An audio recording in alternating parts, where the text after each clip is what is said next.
নমস্কাৰ আপোনালোকে চাবলৈ আৰম্ভ কৰিছে নিউজ ডেস্ক ৰিপৰ্ট ষ্টুডিঅ'ত মই নৱজিত ডেকা লৈ আহিছো এতিয়া এটা গুৰুত্বপূৰ্ণ খবৰ অখিল গগৈ পাগল হয় নটটো হৰি গৈছে নহলে কোনোবাই নিজকে কব নেকি যে মই জাতীয় সংগঠন বুলি মই সিৰিয়াসলি ভাবো যে অখিল গগৈৰ নটটো কৰবাত লুজ হৈ আছে কালি সাংবাদিকৰ প্ৰশ্নৰ উত্তৰত এই মন্তব্য কৰিছিল মুখ্যমন্ত্ৰী ডক্টৰ হিমন্ত বিশ্ব শৰ্মাই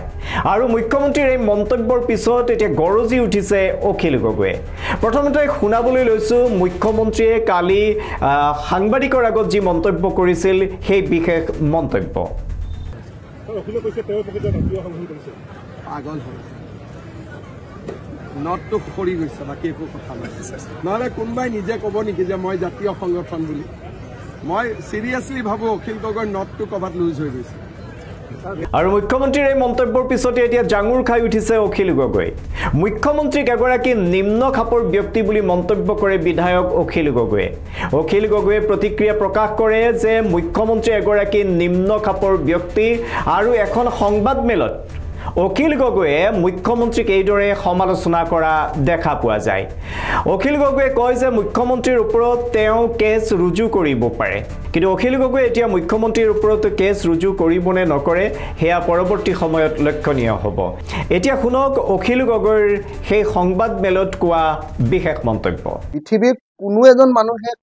মানুহক পাগল বুলি কব আমাৰ অসমৰ মুখ্যমন্ত্ৰীজনৰ ষ্টেণ্ডাৰ্ডটোৱে এনেকুৱা ধৰণৰ বিলো ইমান নিম্ন খাপৰ মানুহ এজনক আমি অসমৰ মুখ্যমন্ত্ৰী পাতিলো এতিয়া তেওঁ বিধানসভাৰ বাহিৰত কৈছে মই ইচ্ছা কৰিলে তেওঁ কেছ দিব পাৰো আৰু তেওঁ আটাইতকৈ মূৰ্খামিটো এটাই কৰিছে যে তেওঁ নিজৰ ফেচবুক পেজতো হেতু লগাই দিছে কিছু যে মুখ্যমন্ত্ৰীজনে পোনপটীয়াকৈ মোক পাগল বুলি কৈছে পাগল বুলি কৈছে এই পাগল বুলি তেওঁ 2022 চনতো তেওঁ অসম বিধানসভাত কৈছিলে অসম বিধানসভাত যদি কয় তেতিয়াহলে তেওঁৰ ওপৰত কেছ দিব নোৱাৰি কিন্তু বাহিৰত যদি এজন মানুহক কাবাক পাগল বুলি কয় তেতিয়াহলে দ্য মেণ্টেল হেলথ যিখন এক্ট আছে সেই এক্টৰ অনুসৰি 2017 চনৰ বোধহয় এক্টখন 2017 চনৰ মেণ্টেল হেলথ এক্ট যিখন আছে সেই এক্ট অনুসৰি সেইটো মানে জামিন অযোগ্য ধাৰাত তেওঁ গ্ৰেপ্তাৰ হ'ব লাগে অসমৰ মুখ্যমন্ত্ৰীজনে মানে এজন বিধায়কক কোৱাটো বাদেই পৃথিৱীৰ কোনো এজন মানুহক পাগল বুলি ক'ব নোৱাৰে কিন্তু আমাৰ অসমৰ মুখ্যমন্ত্ৰীজনৰ ষ্টেণ্ডাৰ্ডটোৱে এনেকুৱা ধৰণৰ বিলো ইমান নিম্ন খাপৰ মানুহ এজনক আমি অসমৰ মুখ্যমন্ত্ৰী পাতিলো তেওঁৰ মুখত অনবৰতে বিষে ওলাই থাকে মই এতিয়া মুখ্যমন্ত্ৰীৰ বিৰুদ্ধে ডেফিনেটলি এটা কেছ দি দিব পাৰো কিন্তু জামিন অযোগ্য ধাৰা কিন্তু মানুহজনৰ স্তৰটো চিন্তাৰ স্তৰটো যাক ইংৰাজীত কালচাৰ বুলি কয় তেওঁৰ সংস্কৃতিটোৱে এনেকুৱা দুষ্কৃতি যে তেওঁ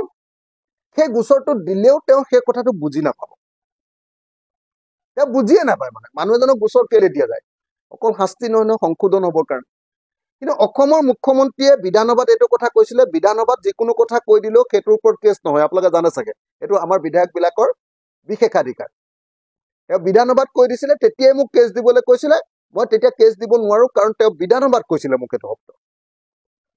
এতিয়া তেওঁ বিধানসভাৰ বাহিৰত কৈছে মই ইচ্ছা কৰিলে তেওঁ কেছ দিব পাৰো আৰু তেওঁ আটাইতকৈ মূৰ্খামিটো এটাই কৰিছে যে তেওঁ নিজৰ ফেচবুক পেজতো হেতু লগাই দিছে